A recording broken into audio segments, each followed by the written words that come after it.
Director at Jake. I'm Teresa Snow, the Executive Director at Salvation Farms, and with Tony Ricitano, have served as co-chair for the Aggregation and Distribution Working Group in the previous iteration of Farm to Plate, and we're in this transition phase of, how do working groups morph into what's next within the new strategic plan. And so maybe I'll let Tony let you introduce yourself and then kind of frame the conversation.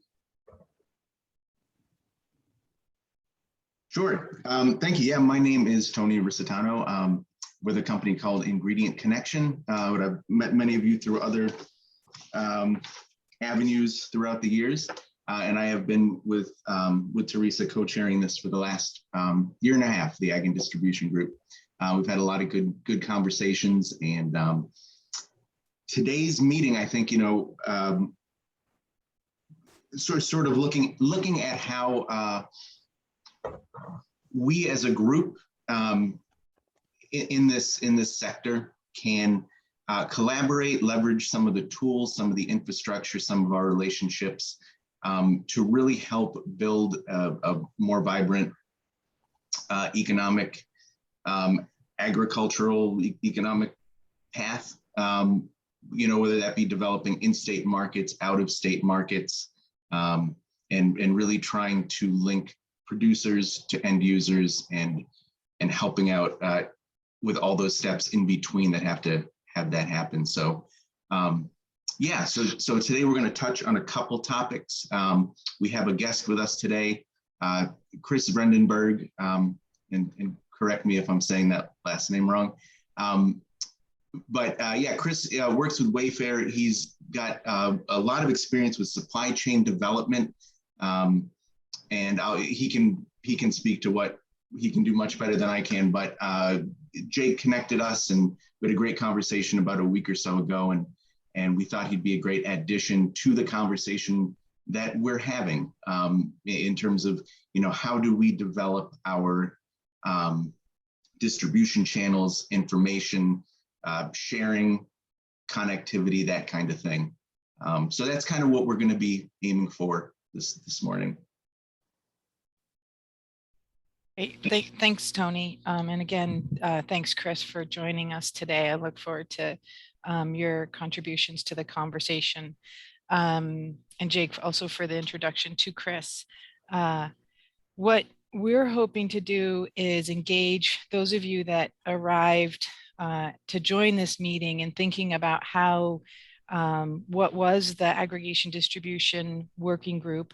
And in the last year, Tony and I started to invite others more broadly that were also part of the producer processors working group into this conversation, and start to think about, well, what might be this group or a new formation of membership in this group be tasked with looking at in relation to the new plan. And we thought, given the evolution of the conversations over the last year and a half, 2 years since I'd been co-chair, that looking at the supply chain as a topic broadly really made sense given the conversations that we had had. So again, I welcome you all. Thank you for carving out this time this morning to join the conversation. If you haven't yet, please introduce yourselves in the chat.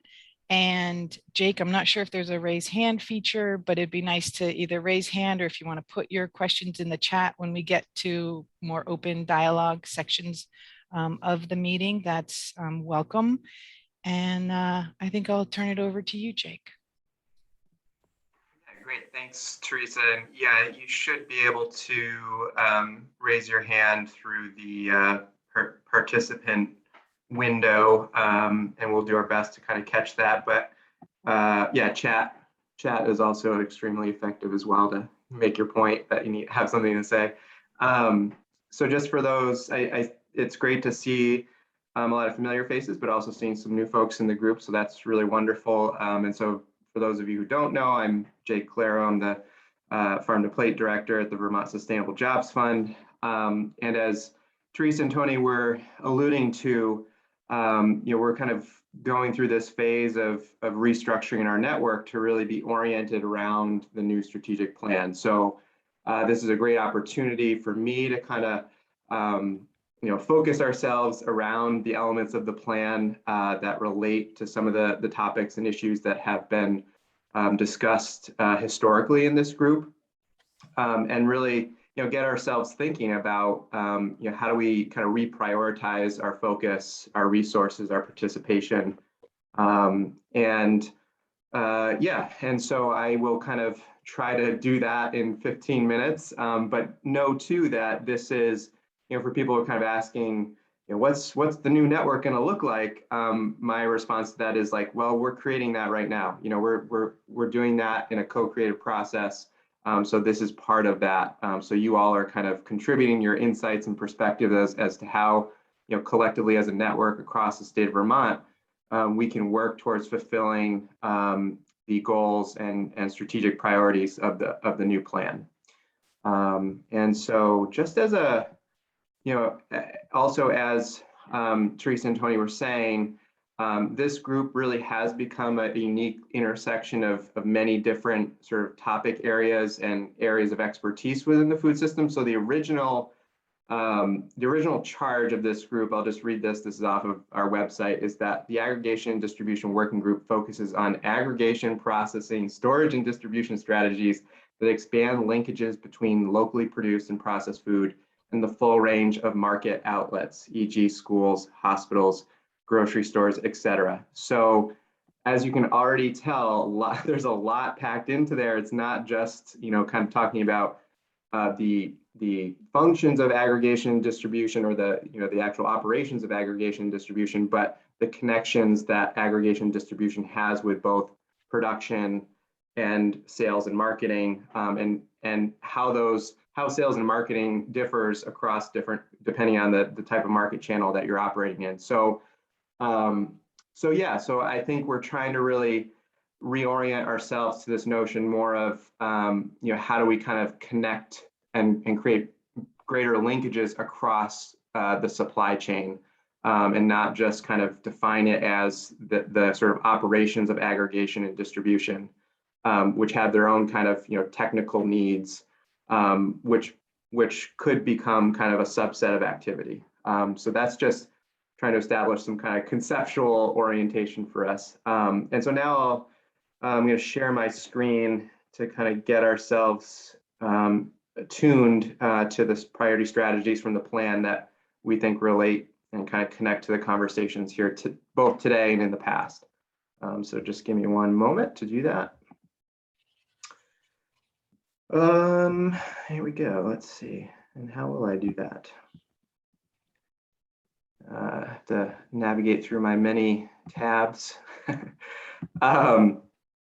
So I'm referring to a table that's it's both, you can find this link on the plan page of our website as a standalone. It's also page like 199 of the new strategic plan. And really what this is a table of outlining the 34 priority strategies and then showing how they connect to individual recommendations from the various briefs. And so you'll also find these priority strategies within the main body of the strategic plan as well. And so let me just make sure I'm looking at the right thing here. So what I'm going to try to do right now is just quickly kind of point ourselves to priority strategies, again, that kind of are connected to both today's conversation and past conversations. And these are areas that, again, have been identified as big areas of need, of strategic importance for the implementation of the strategic plan, and that we think in doing these types of things we will achieve the various goals that have been outlined in the plan. So the first one, and kind of somewhat most obvious and explicit, is priority strategy number 7. So that's make significant investment in storage, processing, and distribution infrastructure in order to enhance product innovation and quality across all Vermont food products. expand regional market access for businesses, and increase the resilience of local supply chains. And then it kind of gives some examples of what that would be, which are pulled from some of the recommendations that are bulleted on the right-hand side. Hold on, we got some people who are trying to get in that I need to let in. There we go. So to give you kind of an idea of what those specific recommendations are, I'm just going to kind of refer to a few of them. So you'll see the bullet distribution brief, recommendation number 1, and if I can find the right tab for that. So that is here. This is the distribution brief, which again, you can access individually on the website, and also is included in the full plan. So number 1, the first recommendation from the distribution brief is develop a distribution and logistics infrastructure investment plan to guide strategic transportation investments with the express purpose of improving the efficiency and cost effectiveness of in-state and regional food distribution. And then it goes on to say, include a business plan analysis for a public-private Vermont wholesale terminal market that would provide cross-docking cold storage and logistical service between Vermont producers and regional wholesale buyers. And then there's actually some examples, and Chris has kind of seen some of these. We've talked about them a little bit. So examples include Wisconsin Food Terminal, Ontario Terminal Market, and New York City's Wholesale Green Market. So that is a very specific recommendation that as a collective group or as a subgroup, kind of a task force, right, we could work towards putting that plan into action. As a for instance. And I'll give just one more example, just in the interest of time. I think y'all are kind of getting the character of it. So let me just go back to that table really quick. My Zoom thing is getting in the way. And so I'm hungry. And then so another, kind of an example of, say, infrastructure for a specific type of product would be, let me just find it. So many. Okay, so this is from the food grade grains brief. So that as a product has very specific infrastructure needs that are important to that product getting to market, having adequate access to distribution that's efficient and can reach in-state and out-of-state markets. So the first two from that relate to infrastructure. The first one is around creating a kind of a grain aggregation center.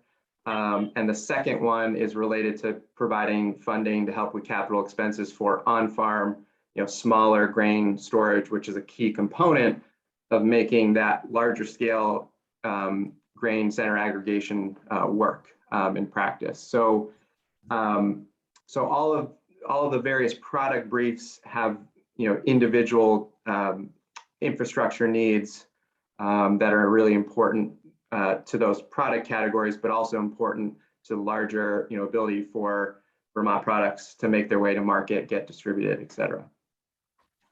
So that's that priority strategy, and those are just some examples of the types of recommendations that make up that strategy. And then another one that is relevant to this group is marketing. So there's marketing is a key component for the sales and distribution of products. And so priority strategy 16 is fund coordinated marketing efforts such as a statewide marketing campaign for local ag products, marketing support in emerging metro markets, shared marketing, broker positions, shared communications and content creator, et cetera. So, and this one identifies that brokerage piece. So brokerage being again another kind of key aspect of distribution and producers accessing various market outlets, and so marketing being another one of these kind of pieces of points of connection with distribution. And so there's then again many different individual kind of marketing recommendations that make up that strategic priority. And then I'll just say another one that's kind of has some very direct connection with this group is that there's also a priority strategy around mapping Vermont's agricultural land base and production capacity, including geographic data about predicted climate change impacts, ag and distribution infrastructure, and regional dietary needs. And that this information will help inform community land use decisions and the use of state funding and incentives. So kind of speaking to this notion of being able to understand the infrastructure, processing, and also distribution assets that we have. How do we kind of leverage that to really make sound investment decisions, and also understand, kind of in adapting to climate change, what are the considerations we need to make land use wise with that, and just understanding the impacts that those pieces of infrastructure may be exposed to during climate change, both in its sort of both in the reality of it just being with us, and also in extreme kind of events, what kind of emergency planning or otherwise would be required with that. So and really that's a recommendation that's that language directly pulled from a land use planning brief and a water quality brief. And then there's a number of as any of these topics, there's a lot of like ancillary additional connections to other priority strategies that this conversation that we're having is going to connect with.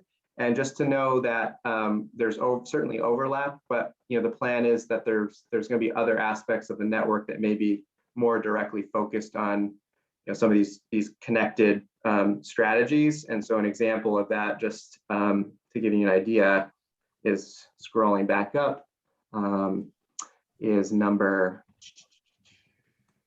8. So there is a priority strategy around supporting product-specific value chain development, and so I could, so we mentioned that we're kind of trying to look at the supply chain, but as I mentioned, certain product or all the product briefs have very specific, product needs, and there's folks, in those industries that, for instance, we have a meat supply task force, so we've gathered, people are really involved in that industry to work out kind of the nuts and bolts of how to develop that industry from a production distribution and marketing standpoint.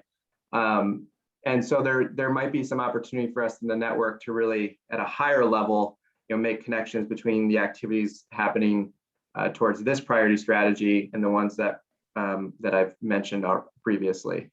And as you can see, there's a lot of component recommendations from the briefs that make up that strategy. So a lot to do in terms of developing any one of those product categories and industries. And then I'll try to, I think the other two that I wanted to highlight were,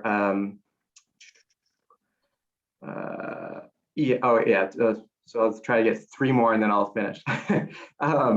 So then there's priority strategy number 24, which is develop a food security plan. And this is centered around, and inspired by community-based responses to food insecurity and disruptive events, certainly inspired by COVID, but also acknowledging potentially climate disruption. And that, this would be a plan that would really involve the, direct experiences of those who are food insecure, as well as farmers, and investigating questions, including but not limited to housing, healthcare, transportation, grocery siting, food distribution as a part of that. So certainly anything, that we're talking about in terms of making, distribution and logistics more efficient has some impacts or perhaps overlap with food security planning for sure. And so also know that there's already momentum towards this strategy. There are food access cross-cutting team. This is will be a big focus of theirs, and there's some funding that's coming into place to do this. So this will be one where there's probably, also a need just to kind of for people to be aware and know when they can sort of tap into that process. And please contact me if you're interested and just want to know more about that. And then the last two that I just want to quickly touch upon. So we also have a strategy around preparation response to climate change, and investigating innovative funding mechanisms. And I think the opportunity with this is that we can think about those impacts not just on our production and our farmland, but those are impacts that we need to think about broadly for our food system. And right now there's a climate plan being developed by the Vermont Climate Council that will be kind of the first release of it. It's supposed to be updated every, I think, 3 or 5 years. So in December, that plan will come out. I'm part of a subcommittee called the Ag and Ecosystem Subcommittee, which is taking actually some recommendations from the strategic plan to then instill into the new climate plan. And we have been trying to take a comprehensive approach to making sure we're making investments, not just for making our farmland more adaptive, but making our food system as a whole more adaptive as well. So there's some potential impacts there for infrastructure and distribution as well. And so, yeah, just something I think we should always be kind of considering as a category criteria of our thinking is that climate change. We need to kind of think about sort of how to be adaptive, resilient, mitigate as much as possible when we can. And then lastly, we have this number 34 is, or I'm sorry, number 33, although 34 is significant too, but 33, plan, commit to, and prioritize actions within the Farm to Plate Network and at all food system organizations to begin eradicating structural racism in the food system, including uplifting and financially compensating the leadership, participation, representation of BIPOC. And it is imperative that initiatives focused on BIPOC be developed with paid partnership and input from the BIPOC community. So really, this is our commitment to addressing racism in the food system. And again, another one of those things that I think in everything we should do, something that we need to consider and address. That it needs to be a part of all of our work, not just sort of segregated on its own. And so there is a racial equity brief that I would just encourage everyone to look at if you haven't already. And always kind of be thinking of how to bring that perspective into various elements of our work. So that's a real quick high-level flyby. And I'm sure there's maybe questions or just time needed to digest. It was great. Thanks, Jake. And I think I'll just offer a little perspective, and then we can open it up for a few questions, and then transition to a discussion with Chris. I think framing these priority strategies and how interrelated they are, I think allows us to evolve some of our thinking and our approach as a network broadly in Vermont, by looking at what does it mean to actually have an agriculture and food system plan that serves the betterment of our state, our farms, our environment, our residents, and is done so in a way that understands collective impact, collective benefit, and collective action. And I think that we all, while also grappling with realities of racism and how that is built into the structures in which we all have been raised and in which we operate. We also are functioning within the structures of capitalism. And I think that if we want to move forward in a way that, and this is personal, but and professional opinion, but that is more resilient and reliable, we need to be thinking more collectively, as opposed to the, yes, we come to this seat with our particular job and perspective, but how are we looking at the collective we? And I think the priority strategies that Jake helped us look at to advance the conversation from a siloed aggregation distribution to a broad supply chain, both short supply chain, to how does that advance import, or not import, but export markets as well. That I think it shows how much everything is interrelated and dovetailed. And so I would just encourage, as we think about the evolution of this group's conversation, or Tony and I's leadership leading a group forward, that we try to hold that collective intention and have it be we-centered. Well, we each have to also think about our personal professional positions at the same time, which is a lot to hold. So I will stop speaking and turn it, like, kind of open it up. And I'd say we probably have 10 minutes if folks want to just react to either what I said or what Jake has presented, before Jake offers a save the date, which we could just put in the chat. And then we can invite Chris to lead us into the next part of our meeting after we have a small 10-minute kind of session. So.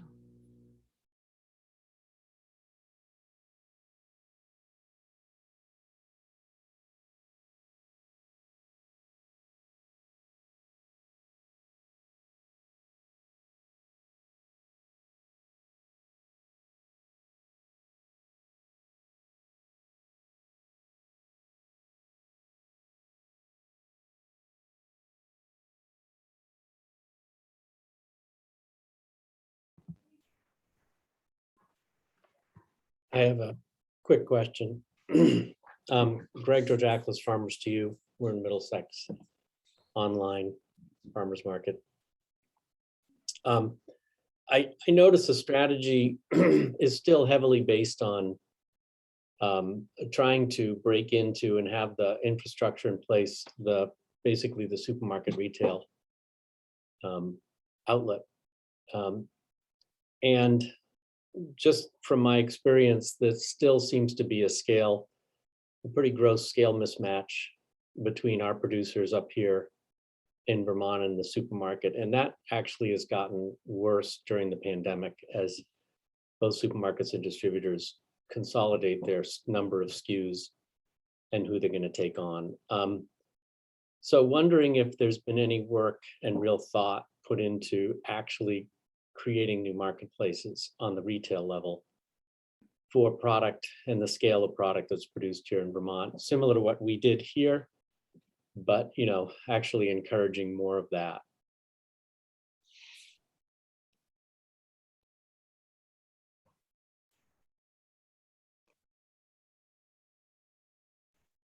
I'm sort of waiting because I'm curious if there's any responses or continuation of Greg's comment that people want to add to. This is Mike from Farm Connects. For the last year or so, we have actually been working on an online purchase order system marketplace of sorts. It's almost entirely producer powered and completely up to producers to sign up and load product. But that is there and available. The orders placed go into one shopping cart.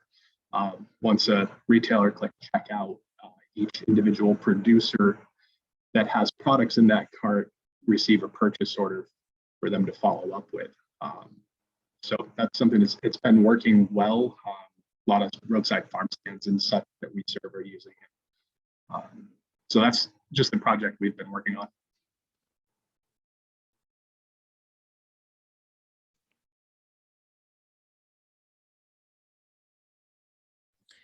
We've also got something similar in Addison County. We bought the license for local food marketplace to develop a wholesale online market that will help the small producers aggregate in an online space so we can meet the bigger volumes that the college or the hospital, or ideally some of the supermarkets are requiring. So that's in process. And we're also hoping to use the same platform with Vermont Farmers Food Center down in Rutland. And I think Heidi's on the call. So trying to collaborate with regions to kind of make that happen, what you're talking about, Greg. It's a good question.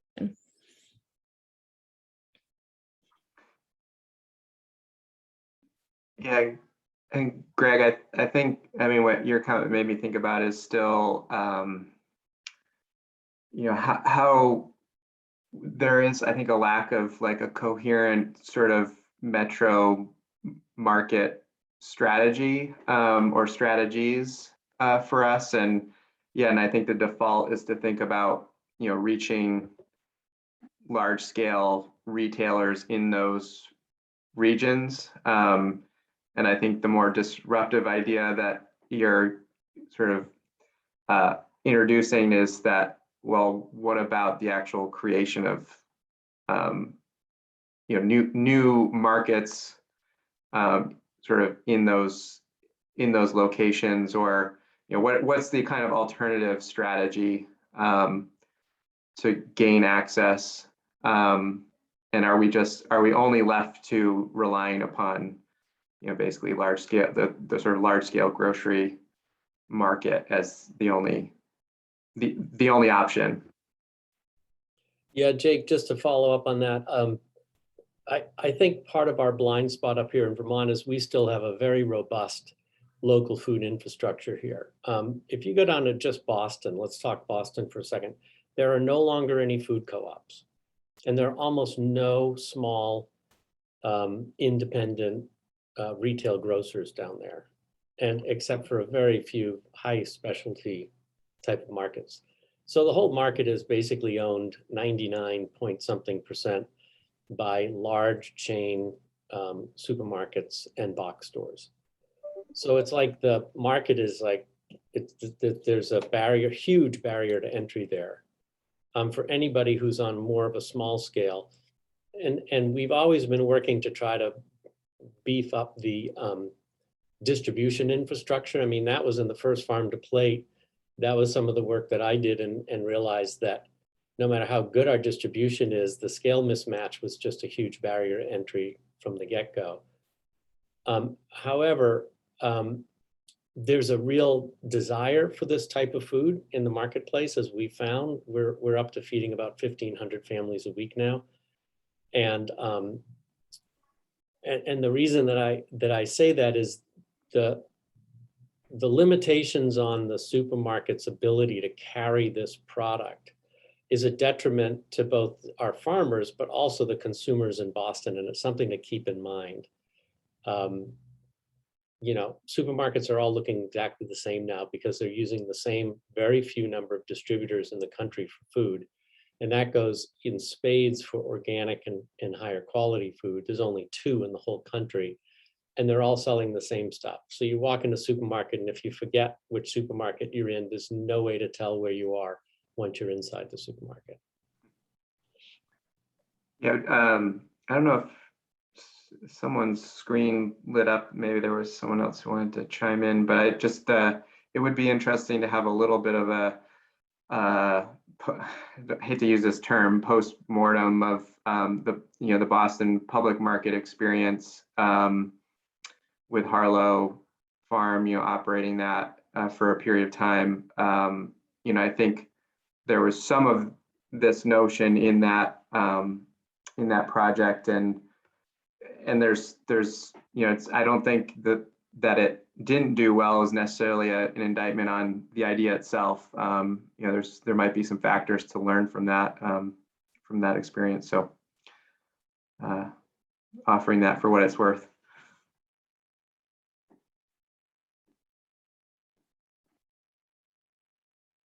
I'm going to start steering us towards a transition unless someone else wants to offer some reflection of what we've been talking about so far. This is Annie Harlow. I'll just chime in. Thanks for the chance to follow up with Greg's comment. yeah, the consolidation in the food industry is kind of a follow the money scenario. And with more and more investment firms venturing in to a really high degree, the barriers are just going to continue. There does have to be kind of a new, maybe a renewed emphasis. And yes, in Vermont, we're certainly different than other areas in terms of that, quote, local food buy-in and recognizing the community impacts. But it's really interesting because to Greg's point, there's a number of food distributors that are now buying up the independent markets, not only in the region, but in Vermont. So one of the largest distributors of some of the Vermont brands that have scaled up are owned by, you know, the stores under the AG New England umbrella. And you know, it just becomes a little insidious, but it's really important to your earlier point, Teresa, about capitalism. The driving force right now is kind of a consolidation of resources and shareholder benefit. And it happens as business, food and farm businesses are trying to scale up. The ultimate goal might to be, quote, go national. But what that means is you're kind of selling your business to the, bear with me, it's just my opinion, but kind of to the devil, you know, because you lose all traction. And oftentimes, if the performance is not what was anticipated, the whole product line gets dropped. And I would love a deep dive with a small group of people on this type of topic, some of which I covered in today's issue of Small Bites, which I'll put in the link. It's content I write on supply. Reaching distributors, stores, producers. So I'll leave it at that. Thanks.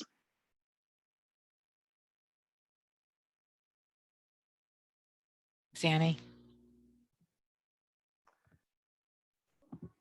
All right, I'm gonna drop the save the date for the gathering, and then we can transition. So annual gathering, you may have started to see some save the dates info going out. So it's November 18, and I'm going to put this in the chat, November 18 and 19th, which is Thursday, Friday. It is going to be virtual again this year, which I'm feeling more comfortable with that decision, just with some of the trends right now that are happening. It still kind of breaks my heart that we won't be able to be in person, because I think that's tremendous value of kind of this network and the gathering itself, but it's going to be a great a great experience nonetheless. And yeah, and registration will be opening in September, mid-September. So I would just keep an eye out for that, for more information on that. And as always, we will be offering, fully covering the registration fee for farmers, small food businesses, and this year also covering the registration fees for any BIPOC applicants. And in addition, any kind of farmers or food businesses that serve as panelists or contributors to our sessions will receive a stipend as well. And registration, I think the fee this year will be $40 or $45. And we offer a lot of scholarships, so we end up covering a lot of fees. And yeah, and so please, when registration gets out there, register as soon as you can. It's always nice to know the numbers early. And yeah, and please help spread the word as well. It's something that fortunately the upside of having it virtual is that attendance is, it's a little easier to come and participate rather than making the drive to Killington and taking a full day for it. So yeah, so stay tuned for more info on that. We just started to make some selection or kind of review breakout sessions, and we've got a really good, I think, good slate that will satisfy a lot of different needs for people. So there's going to be something for everyone. So yeah.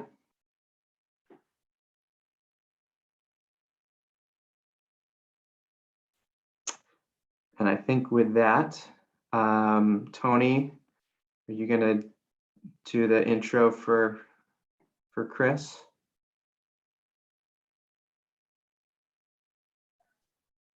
Sure thing. Thanks, everyone. That was some good talk right there. Moving in, so Chris Bernenberg, as I mentioned earlier, we connected a couple weeks ago. Currently works with a company. He works out of Boston for a company called Wayfair, which I think probably most of us know who that is. And he is a Vermonter by birth, so he's spent some time running around up here and is pretty familiar with some of the work that's going on up here. Chris has a big part of his focus is, as I understand it, and he can probably explain it better, sort of supply chain development, optimization, again, how to connect producers to end users and how to make the system work well, what to look for, what kind of leverage points we have available, and sort of how to analyze it from your seat, from where you're at, and see where you can go with it. So yeah, I think I'll turn it over to him at this point. And Chris, if you want to go from there. Sure. Yeah. Thanks very much for having me, and great to digitally meet folks. Probably be better in person, but nice in any case. Yeah, I'm originally from Springfield, Vermont. My first work was on an apple orchard, and I'm an associate director of decision sciences for operations at Wayfair and B2B customer intelligence. So really what that means is, from the starting point of foreign and domestic suppliers, how we think about investment and optimization and traceability across our supply network, from original manufacturers to customers. And Wayfair works in the furniture and equipment space. So these are typically non-typical products that we're sending through the network of unfortunate sizes and complications and such. I don't have domain expertise in the the agricultural system particularly. And I have an interest, but no domain expertise there. So kind of lean on you folks there for some of those transition points. But that's my background. I did graduate work in upstate New York at Cornell in network science, and so I do come at these kinds of problems from a holistic perspective. One that considers the connection points between a variety of stakeholders along the way, and seeks to improve their experience and their value. Let me stop there if there's any kind of questions about my background, and then if not, like I'll share some documentation and some ideas that we could kind of kick around relating to the recommendations. I have a quick question for you, Chris, just maybe for clarification for all of us. The word holistic or systems thinking is thrown around all the time, and it can mean so many different things to different people. And often it's kind of in the same category as greenwashing too, where everybody claims to be system thinkers, but when you really break it down and look, it's pretty siloed. Can you give us a quick kind of definition for yourself of what you think about when you say systems thinking or holistic thinking? Yeah, sure. I tend to come, I come from a statistical background. So I would tend to think about it from a kind of a technical standpoint. But one way of approaching it would be that if we have some partners who are collaborating together or trading, we together produce value that is greater than the parts than any individual's value. I think that's kind of a healthy or kind of a good high level perspective. So you can imagine, I think some folks were mentioning consolidation and perhaps a consolidation of value that may make sense for one partner in the short term, but may not make a whole. In fact, maybe in the long term, everybody would have had more value if there was kind of a different trading pattern. So that's one high level perspective.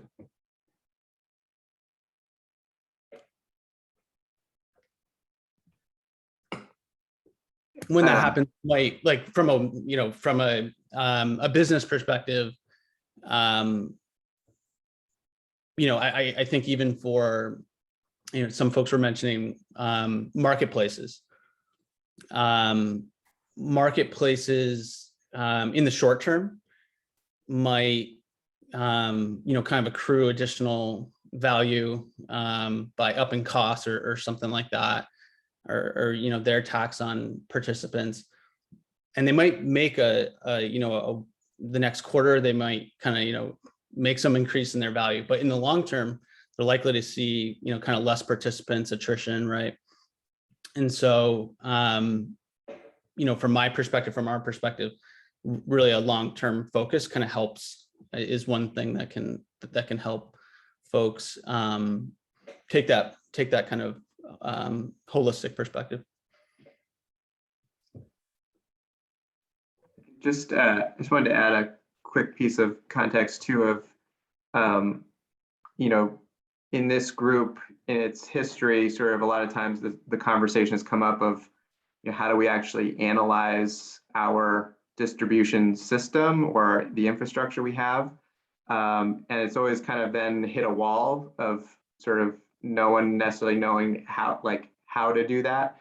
And so when I was able to connect with Chris, and what I think he's going to be talking a little bit about today, is kind of a way in which to actually analyze this system in that kind of holistic systems perspective, and something that all actors would have sort of access to and understanding of.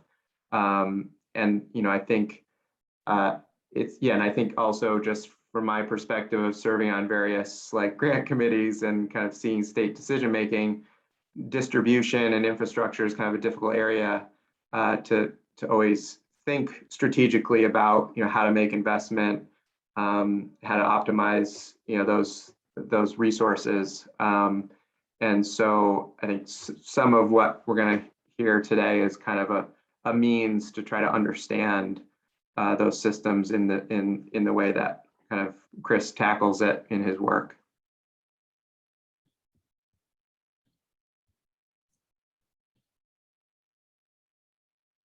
Great. Any other comments on or questions on that line? Okay, I will seek. I'm going to seek to share my screen. Yeah. Do you need I am a Google user, so I'm not as typical as used to this. I can also share the document. I'm making you a co-host right now, Chris. So now I think you should have sharing capabilities now. Okay.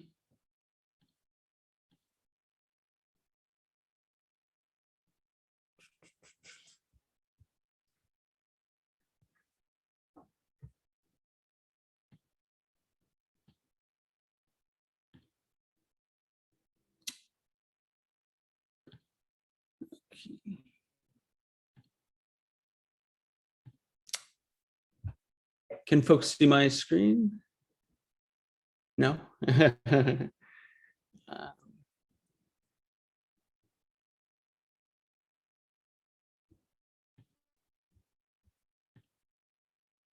right, I'm going to share the document instead, I think,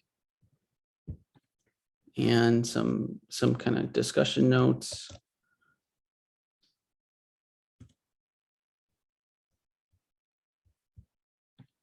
can folks access that document?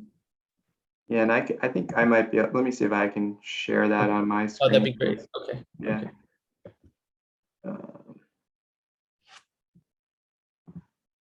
There we go.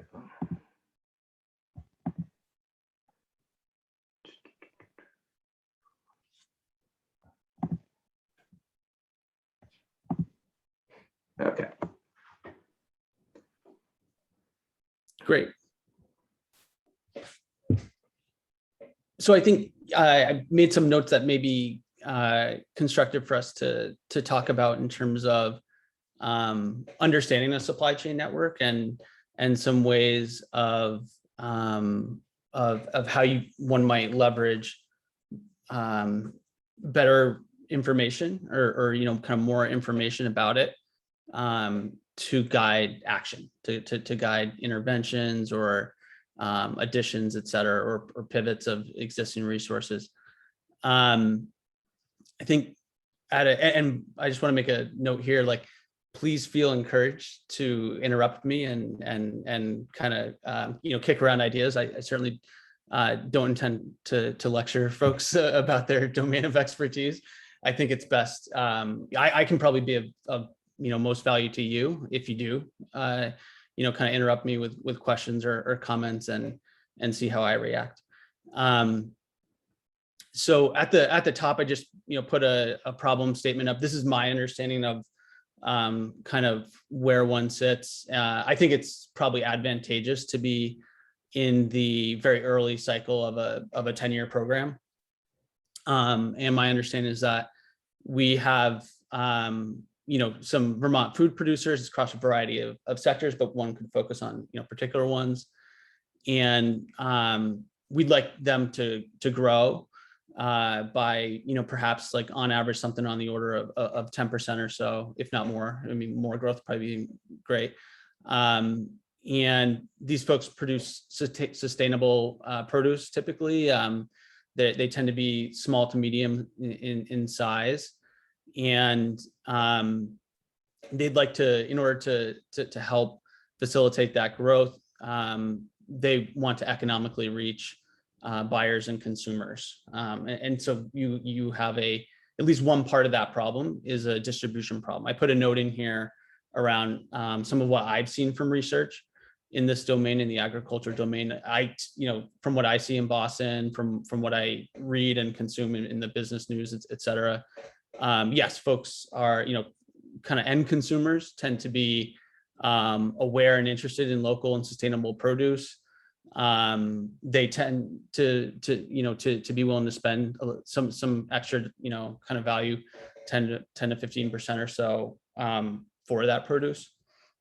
And so you have some interest, you have, and then you have some metro areas that are characterized by folks who are really interested in consuming those kinds of products.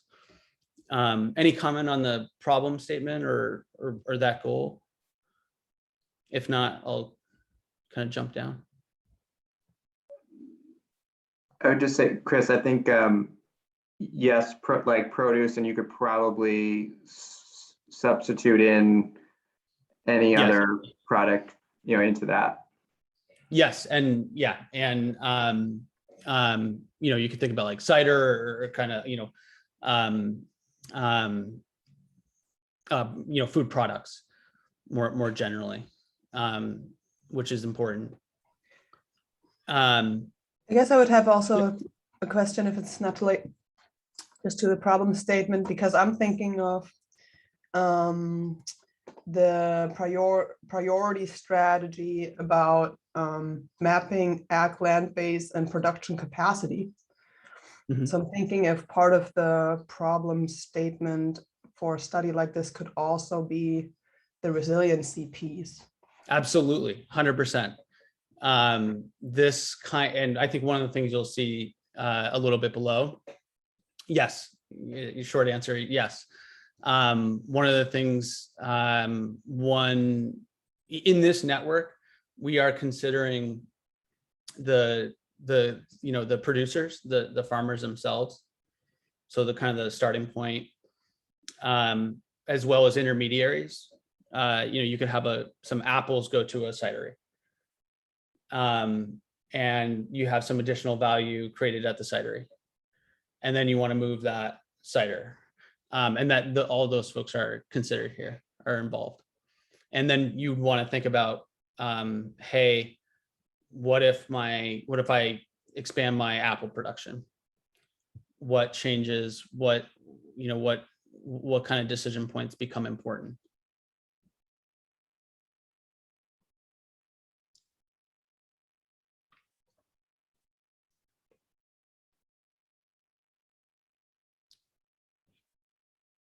Okay. And so given that goal, I didn't see who spoke there, so I'm sorry if I can't cite you, but given that growth goal of production, one of the things that becomes important is where do we allocate, where would we best move that produce, and how would we do that together?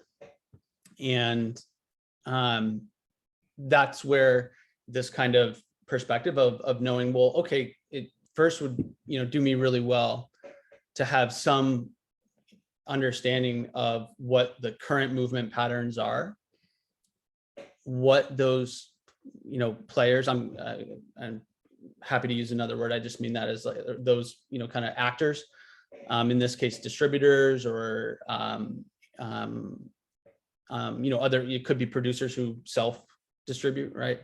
But the folks doing that distribution, what do their current cost capacities and movement, to what markets are they moving goods? What does that look like? And to some degree of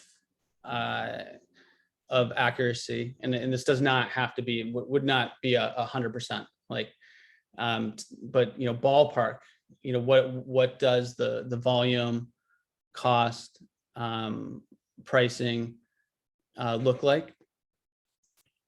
What are the movement patterns? How are folks, what kinds of facilities are they using? What kinds of equipment?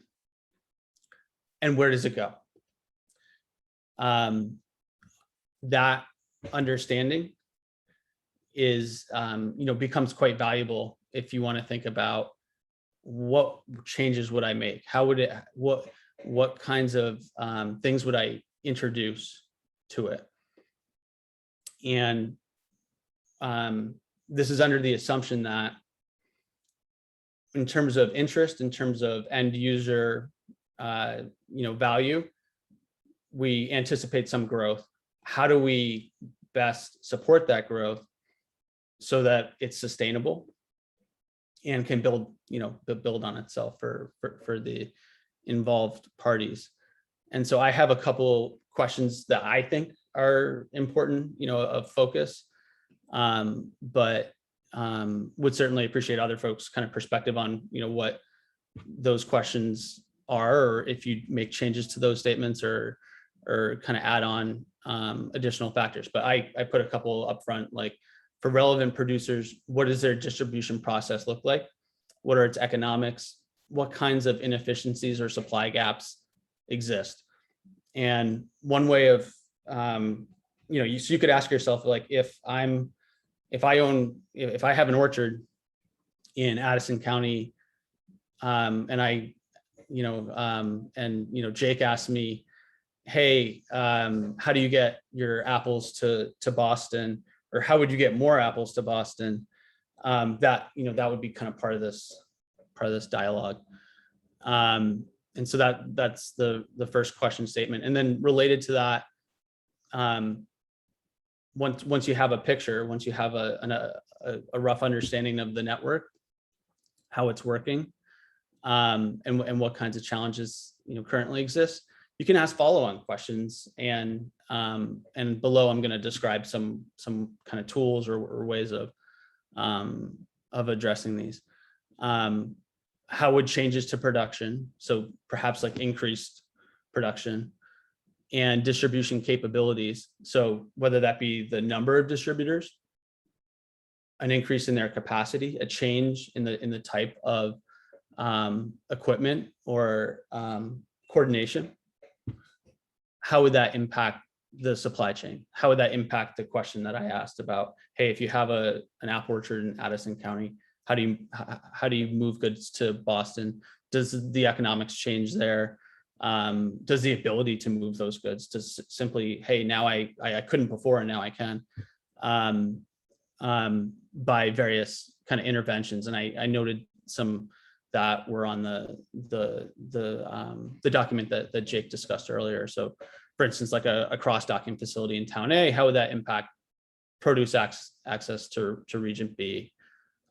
Would such a facility be sustainable given the current, and somebody mentioned resiliency, that's very much of the mind here. So a notion of like risk, whether that be economic or operational. If one player's facility is kind of removed or reduced in some way, how does that impact the farmer? How does that impact potential buyers? And I wanted to mention one other thing. I lost my train of thought a little bit. But yeah, let me stop there on these questions of focus and maybe get folks' reaction, or if anybody has a reaction. Chris, I got a quick question. You use the word distribution, and God, there's so many different flavors of distribution. So I'm wondering if by distribution you mean more traditional types of distributors, because they tend to add significant cost to products in general, and drive down the farm gate price that they're getting on that end too. They provide a service, definitely they're valid. I'm gonna bring up Deep Root. Tony's obviously really familiar with Deep Root. As a co-op and a consolidator and aggregator, kind of a different form. And wondering, in your mind, working with Wayfair, you guys are very much an e-commerce model. I've been really impressed with my experiences with the company. Are there any other models of distribution that you've seen out there that you think are worth us exploring? Yeah, absolutely. So that's actually that link between the marketplace and the distribution network is the one that I wanted to mention. So yeah, a number of folks discussed marketplaces, like kind of matching between a buyer and a seller beforehand. And I think that's a really exciting development to see grow in this space. Behind the scenes, if you think about some of the sites out there, Wayfair or Amazon, or whoever it may be, maybe your favorite one is, there's a hidden behind that simplicity of the experience is there are a lot of decisions being made and optimized in terms of how to move that good to that buyer in a time frame. And I would imagine something that would be quite important in the food business would be both the time frame and the quality, like kind of the quality, such that the goods are not degraded or something like that.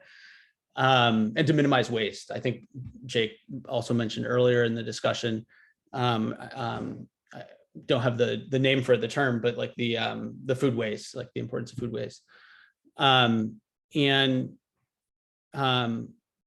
Yes, behind the scenes. So for instance, in my experience at Wayfair, we have an internal network, right? We have our own planes and trucks and ships, but we stitch together that system with other distributors and independent folks.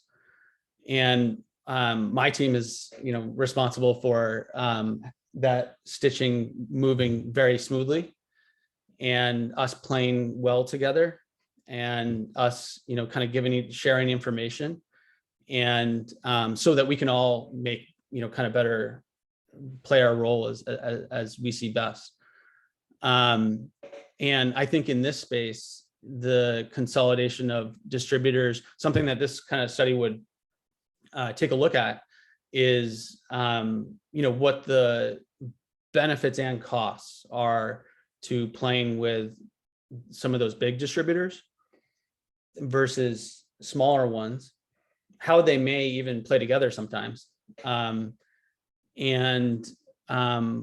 what kinds of opportunities there are, would be one implication of this kind of work. What kinds of opportunities are there for potential expansion of the independent players? Like, what if we were to evaluate, like, hey, we actually think there's going to be a lot of opportunity in moving goods A, B, and C more to central Massachusetts or something like that, or New York City or something. And we have some understanding of the economic opportunities for both the producers and those folks who move the goods. What kind of, cycles, seasonal cycles, et cetera, exist. And we could help. If I was one of those independent distributors, I'd be quite interested in that kind of information. A second comment, kind of a stopping there, but a second comment would be that kind of logistically and technologically, there are some pretty interesting tools coming online that are used in other spaces for distributors to coordinate better together. And I can, I'm glad to discuss that further. Some of those are kind of, logistics kind of partnering apps or services. And some of those involve sharing information kind of more openly. So you have kind of more open databases that are supported by blockchain tracing. And my team involved, part of my job is having folks stitch that information together with internal databases and have them talk to one another. But like, yeah, so there are kind of things coming online that I think would be very much applicable to those more independent folks being more involved and coordinating together well. And I'm sorry if I spoke over, but does that answer? Is that useful, Greg? Yeah, thank you. Thank you. Yeah, put the share back up here.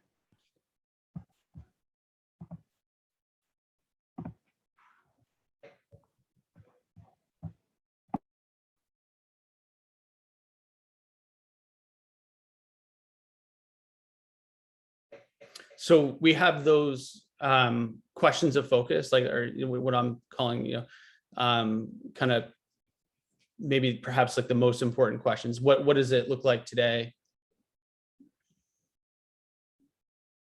And again, across players here, we're thinking about from producers to those folks who first move the produce. That produce could go to an intermediary player first. It could go to, like, in our example, the apple going to a cidery, or even like another step, right? Like hey, I go to a meat processing or an apple processing facility, and then I go to another intermediary player, and then I end up going to, maybe a grocery store in Brattleboro, Vermont, or a grocery store in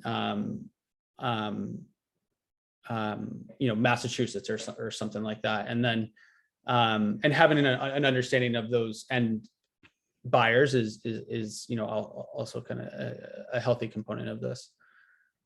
Then we have, okay, we've taken a look at that process end to end and some of those players involved. We have a sense of the relative volume. Again, we're not talking, not down to the pennies here or something like that, but on average, and with some understanding of the variance, how much this changes across time, and we get a sense of, okay, like for some players, it looks a little different than for other players. But we have a sense of like what that looks like.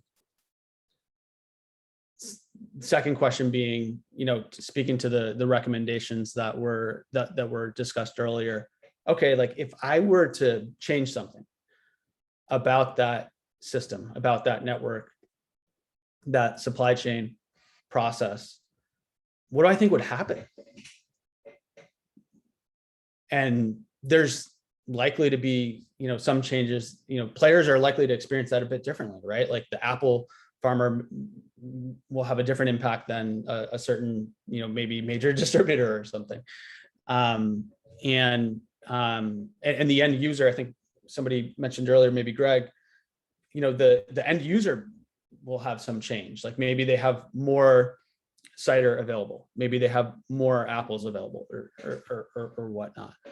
And then a big component of my work and it sounds like of some of the folks thinking about this is sustainability and resiliency. So what kinds of risks are there, and how would those be impacted by a change here? And again, I listed one example of a change across docking facility in some, maybe in southern Vermont or something like that. But it could be, we could change that network in a variety of ways. We could reduce the number of producers. We could increase the number of producers. We could, we could take a number of changes, make a number of changes to it. But what we have there is an end-to-end description. And then we're going to talk about like some tools that you might use to get a sense of the change impact. Are there any other, am I missing any kind of big questions, or would anybody make some major edits to those questions or statements? And apologize for being academic. Oh, this is great, Chris. I do want to be mindful of our time. We have about 13 minutes left of this meeting. I'm not sure if anybody wants to or feels the need or has flexibility in their schedule to stick around for some open conversation. A lot of things that you said, I've thought about, in addition to Greg's initial question about systems thinking. And I'm wondering about modeling softwares. I love the point of transparency. I also question about waste and resource use and a systems approach. I love the comment that you noted around long-term, I think both social and long-term impact.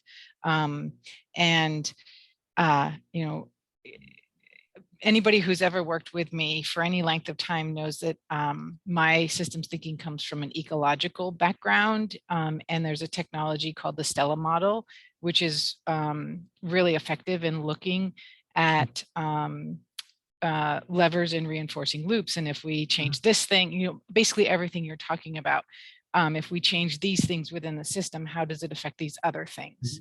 And I think it also shows, I think if we can learn from environmental systems that are pretty efficient when balanced, that's a good model to lead, an approach to a supply chain which is deeply connected. So I'm curious about software, but also you mentioned blockchain technology, which is something I became aware of a number of years ago, and I feel, is it trepidation? I don't know if that's the right word, but I'm kind of like, ooh, how does that really serve particularly small supply chains? And is it in service, or is it a burden? And I think I don't know enough about it. And I'm wondering who in Vermont has experience with using that as a supply chain tool. So those are my initial thoughts. So. Great, yeah. So below we talk about, hey, what would a first step be? We talked about the value of having a first, an understanding of the system end to end. I just want to note there, like some specification, like this could be focused in a particular region or particular produce type, et cetera, in a typical time horizon. We'd probably want to have, a full year or more. And then there would be some data collection that occurs, some information collection, and that could also include, kind of verbal statements and such. And I think,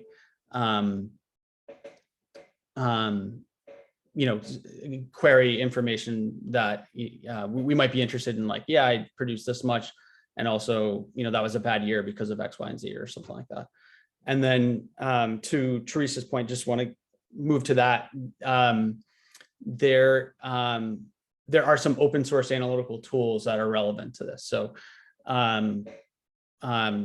my school, like Cornell has a number of these tools. MIT has a great systems tool that folks who can program can kind of leverage, and to analyze this information and to also visualize it. Visualizations in networks tend to be quite helpful for understanding just kind of different aspects of them. This is something that could be open. Like, we make a pretty low, not minimal, but pretty low effort, stand up a site or something like that shares the visualizations and some of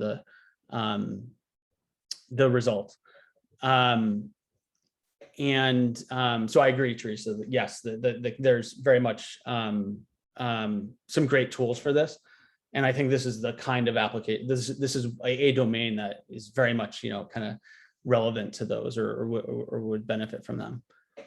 And then the third point is, perhaps where given how difficult that first step was, like getting that characterization of the supply chain, that getting that information from some of the players, and again, like, this is happening in kind of a survey context. I'm not imagining that, setting up an API or something. A lot of them would probably be resistant to that, even if they could do it.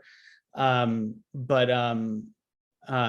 that first characterization, going to the third point there, characterize potential technical tools to facilitate.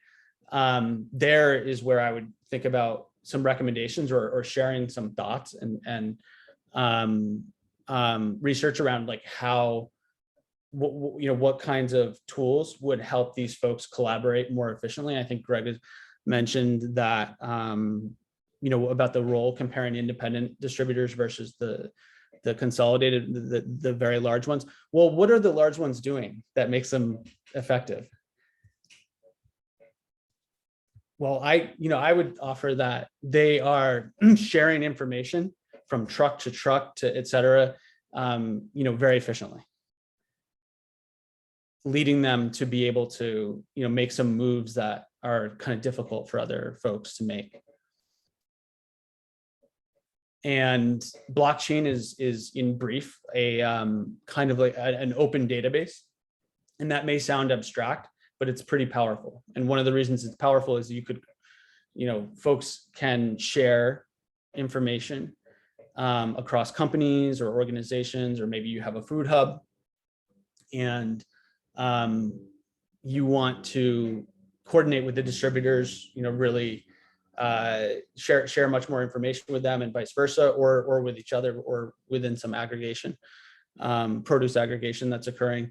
It's a way of sharing information very, very efficiently and with very, very high trust. So it's very transparent, and it is effectively, like, at the heart of some of these distributors, is really, really efficient, trustworthy information is about, how it's operating. That's what Amazon is, right? Like, that's it.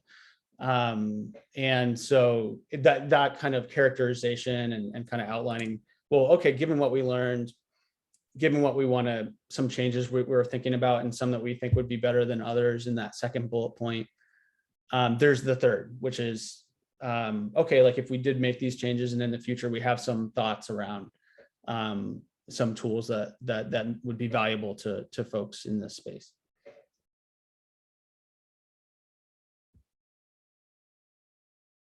And I apologize for taking up a bunch of the time and being low on time.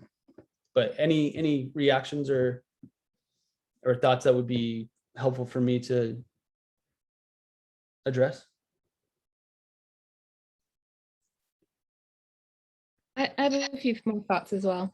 So I appreciate where you're coming from with technology, possibly helping solve some of the challenges that we have in our local supply chain. And a few thoughts came up from some of the work that we've been doing for the last year and a half to figure out our super local supply chain here in Addison County. Have you considered or looked at, when you talk about the economies of distribution, the need for public funding?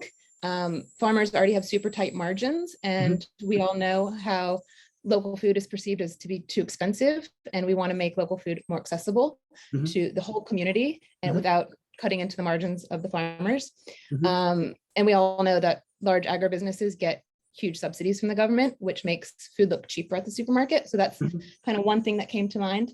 And then the other thing, have you looked at non-traditional business models? To Teresa's point about capitalism, have we considered farmer-owned models, cooperatives, L3Cs, nonprofits, and how we can look at the food system differently than it currently exists, because it's not working at a global or national level, and how can we all work together to kind of make this, a sustainable in its real sense, like working for everybody along the supply chain, which actually means shortening the supply chain. So that's just the thoughts that have come up to my mind, but I super appreciate your perspective from the technology side. So thank you. Yeah, great. No, those are great. I think on the first one, on the subsidy one way of thinking about it is, yes, we may have some resources available that we can introduce to the network, to some of the players, maybe the farmers, who could be others. But those are still limited, right? And we want them to have the most impact that they can to make this as a good a benefit as possible for the farmers, for the whichever other players. I'm not just specifying them, but we want that to have as much impact as possible. Say I have $1 million, I want it to matter as much as possible, lead to as much sustainability as I can. That's how I would kind of think about that here. And yes, you could, some of the interventions here, could come from the state, could come from an organization or a nonprofit or such. And then on the different business models, yes, like some of these facilities could be shared, right? There could be revenue sharing, there could be equity kind of stakes that are shared, et cetera. And you could put in the tool in this kind of simulation or network, take a look at how that would differ from other interventions, and ask some questions, like, hey, given I assume A, B, and C, how would that work against some other model or something like that? What do we think the implications are?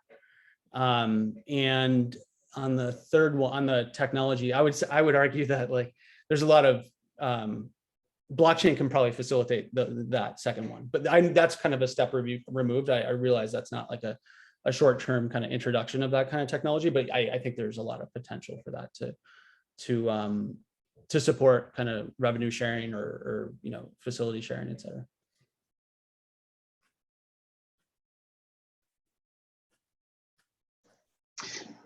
And I know we're getting super tight on time, so if folks have to leave, I'm just going to preface my question with, we'll send out the meeting minutes. We'll have robust minutes. This has been a great conversation.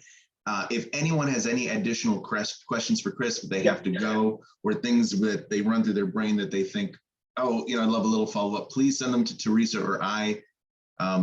We can maybe communicate that with Chris and keep that going. But do you mind if I throw in a question or a? Yeah, I could do it. I could do another one. Okay. Tony, just before you do that, because if there are people who have to go, I just really want to quickly, like, for those who may have to go, and just everyone, like, is what you've heard from Chris, is this something that, like, yes, this type of analysis is something that we would find value in and have interest in kind of moving forward with? That's kind of I want to just kind of check kind of the temperature on that as we're at time here. And then we can continue conversation discussions for those who can stay. Annie's clapping. Thumbs up. 2 thumbs.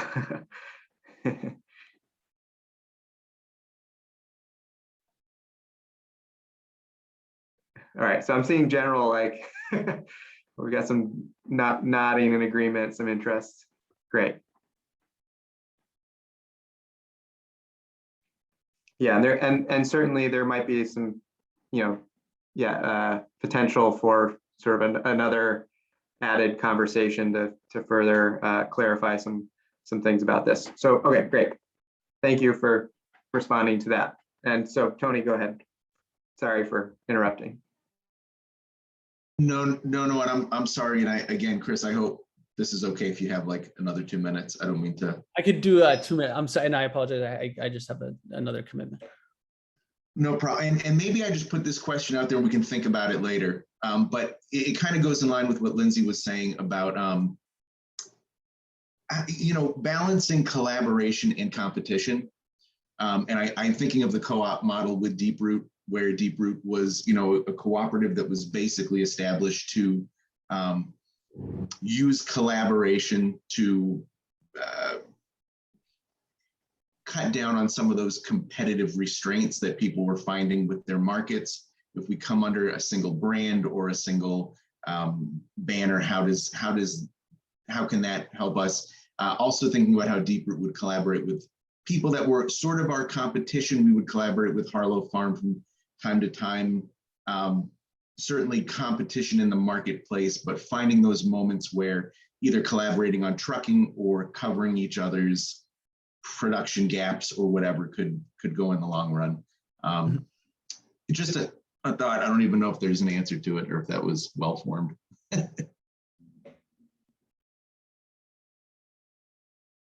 I think there's likely some learnings that would be valuable or integrated into this kind of picture from some of those models, whether that be Deeproot or another food hub. It is something I will still go back to, like, it's still valuable to understand kind of how did that, what was the economic kind of relationship for those players? Was it a good one? Was it better than some other relationships?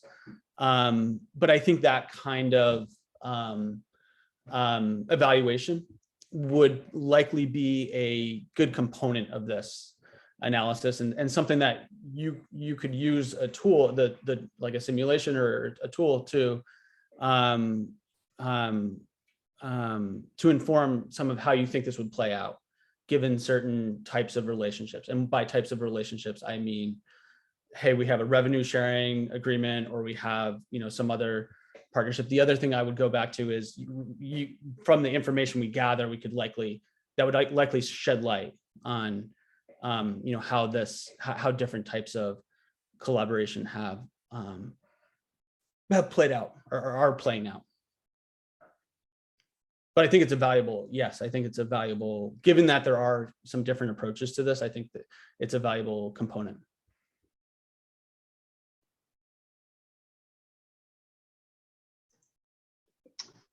Chris, thank you so much for your time today.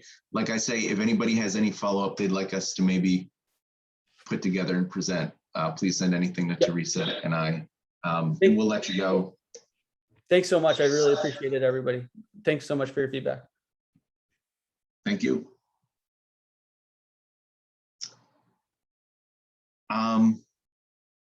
All right, everyone's frozen on my screen. I don't know if anyone can hear me or not. I can. Yeah. Okay, good. Okay, great. Yeah, you're all frozen. So, great. I think just in. Now Tony's frozen. What a delay. That's so funny. That was Well, foreshadowing from Tony. well, thanks. I think that was great. And I don't know what Tony was going to say, so I'll just say what I'll say. Jake, I think your question about, is this something we'd want to go into? So this real system and kind of structure analysis. Oh, Tony, you're back. I was trying to say what I thought you were going to say, but I'm sure it was not what you were going to say. So no, it's probably better. So go for it. I was just appreciating Jake and presenting to the group the option of, do we go a route of doing some system analysis such as Chris presented? So I think that seems like a good next step. But I just really appreciated everyone coming and certainly listening to someone who is not in our network and not in our sector, which I think can be really, really powerful and informative just the same. So I'll hand it over to you, Tony. Yeah, and I'll second that. I think it's really interesting to have these sort of formal strategic analysis, just even the concept of it, like, he's talking about running simulations and building these sorts of things. And I understand conceptually what he's talking about. I wouldn't know the first place to really start. And, what info do we plug in? How do we plug it in? To what ends are we looking for? I mean, I think it's just, I feel like I just got a peek into like a pretty broad,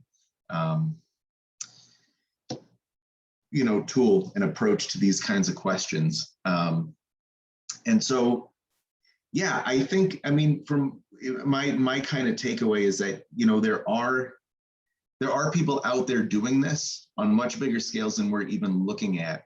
And, maybe it's worth sort of looking at what a modeling program would even look like, or how that would be accessible. He spoke about blockchain, and I know that that's something that's really, really, it's going to be the future of how we do everything. And the more I try to understand it, the less I understand it. And I just shut the YouTube video off and put it off till tomorrow. But yeah.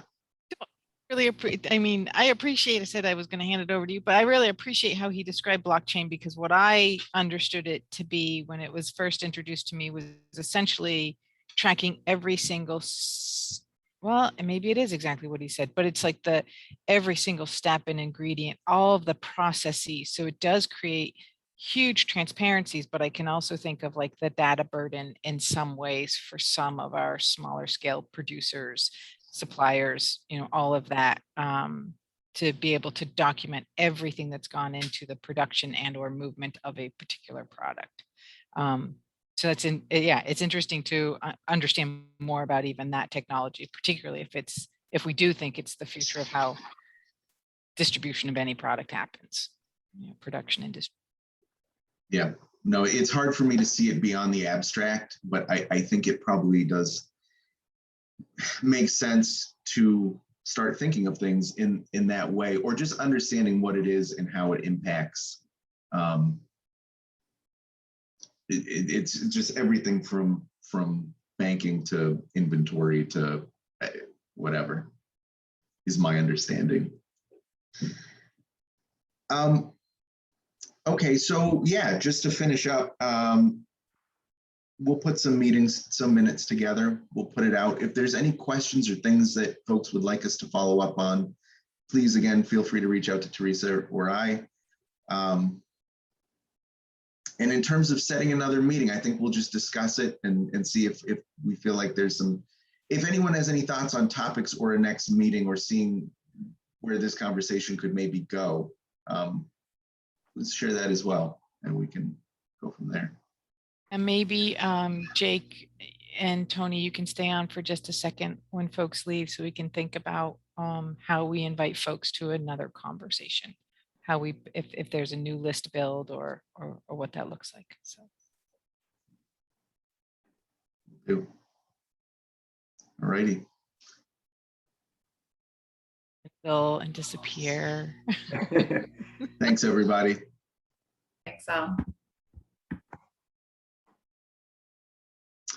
Have Mike with us, but he might be busy doing. Oh, I was gonna say he might be busy doing something off screen. Right. Yeah, I'd be really curious to know, Jake, from that list of attendees, to cross-reference it with network groups to see what groups they came in from,